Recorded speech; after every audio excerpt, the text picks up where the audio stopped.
Welcome back to my YouTube channel. Make sure to like and subscribe to the channel for more interesting stories like these. Now, let's get into today's story video. My 29 male fiancé 28 female of 4 years randomly claimed I abused her and called the police.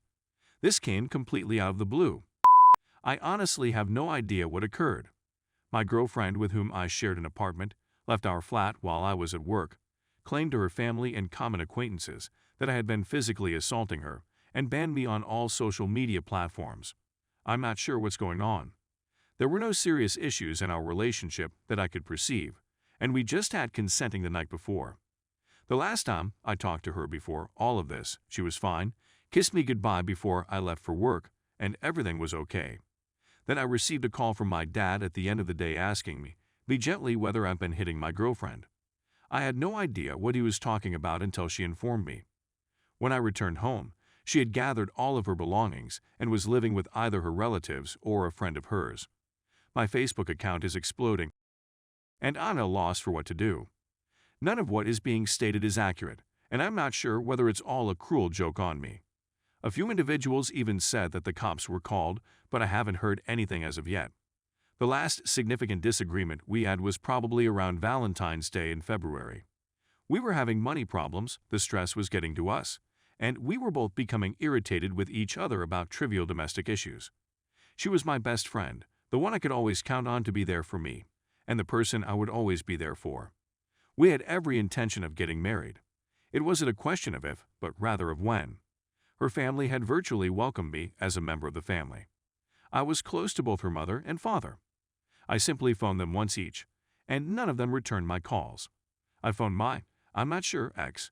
Just times no response. She has blocked me on all of her social media platforms that I'm aware of. I asked a few of pals, but they are being aloof with me, either responding with one word or ghosting me. What the heck is going on here? We'd always been open and honest with each other, and our communication had been excellent.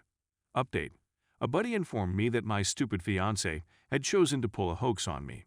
She had the brilliant idea of leaving the home for a few days to plan a surprise birthday party for me this weekend. I have no idea what the she was thinking, and I don't even know the whole story yet. She's not the prankster kind, and I think she thought this would be funny or something. It appears that the majority of those friends who were acting distantly were complicit. When I began being open and honest about sharing others my messages with her, as this sub advised, one of them informed her that this wasn't okay and that he would come clean if she didn't. Well, she didn't come clean, and he did. I suppose that's why no one was responding to their texts. Anyway, I texted her, told her I knew, and asked her what the F she was thinking. She began blowing up my phone in an attempt to apologize. She said that her prank had gone too far and spun out of control when it reached social media, and that she didn't know how to come clean when she realized it had passed a boundary. She also said that she didn't want to make it seem that I was abusing her, and that she just meant to make it appear that she had left me, and that the abuse story was established by some other individuals who weren't in on her joke. I simply didn't really react to her. Before she returned home, I left and went to my parents' place. My family now thinks she's imbecile, thus her bond with them has been damaged just before our wedding, which is fantastic. Our common acquaintances are now divided, with half of them believing she's an idiot and the other half having no idea what to make of the situation. I'm humiliated and feel silly for wasting everyone's time and bringing them into my fiancé's relationship. I'm not sure where to proceed from here. I'm not sure if I should cancel the wedding or postpone it in order to figure out what the heck passed through her head. I'm sorry if this isn't the happy ending you were looking for. I'm drinking and will be here all night feeling sorry for myself and responding to comments as long as I'm awake with this Jameson. Final update. After I posted my update, I met with her in person to discuss it. To make it seem as if she had been furious or upset, she went to her friend's house where she intended to hold the party. She took a few belongings and left to make it appear as if she had become angry or upset. It turns out that her friend owns a beautiful property that would be excellent for a gathering of 20-30 people.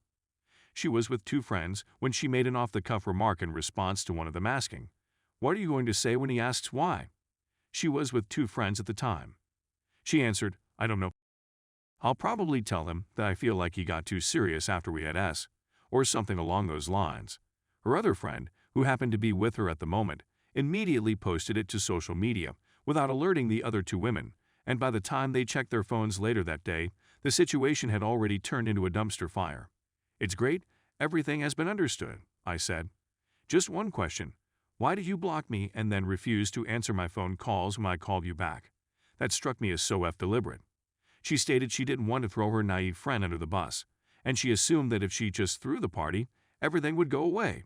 She had no idea how far things had escalated so quickly. Following that, I thanked her for telling me, and then I decided to call off the wedding totally. "It was a complete and utter disaster," she wailed, and I sobbed. She wanted to know how we were going to proceed from this point. I told her I had no clue what she was talking about. "I'm not even sure if the relationship is over, but I do know that the engagement is over, and if I decide to give it another chance, we'll have to start from the beginning and rebuild my trust in her, if not the whole relationship from the ground up. And now it's up to me to decide whether it's something I want or not. Is it really worth it to me to be undecided for another 4 years? According to my own admission, I feel it will take another couple of years before I can put my confidence in her once again. Do I want to get married and start thinking about starting a family when I'm 35 or 36 years old? Are you almost 40 years old?" I told her that I had a lot on my mind at the time. I had a phone conversation with her father last night. We shared a case of beers and spoke for almost 5 hours straight.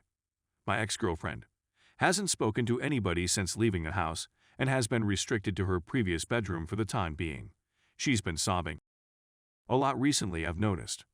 I get the impression that she is really remorseful for everything, which further complicates things. Her father became aware of the situation via Facebook, but he did not learn the full extent of the situation until almost an hour later. He'd gotten my calls but hadn't answered them since he'd first contacted his daughter. He was at a loss for what to say when she revealed herself to him.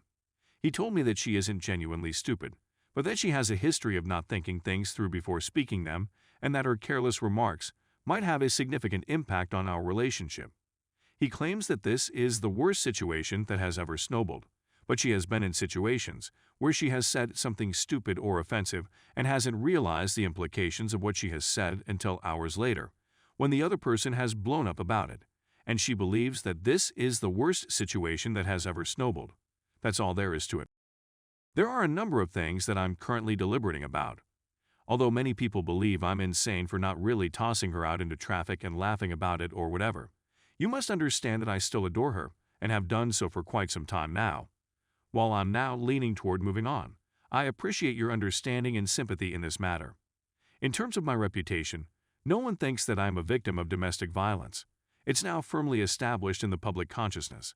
Her reputation took a considerably more significant and long-lasting hit as a result of this incident. With the exception of the naive social media girl, whose reputation was also seriously hurt, I haven't lost any friends, no one has called the police, and all other posts about it have been deleted. Everything has turned out well for me. There is no compelling reason for me to engage an attorney and file a lawsuit against anybody. Many of your arguments are ones that my family agrees with. They're going to punch me in the face for not evicting her as soon as they could have. Please let me a bit more time.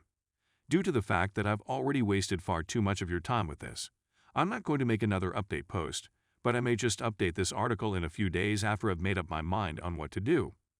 Thanks for reading my story.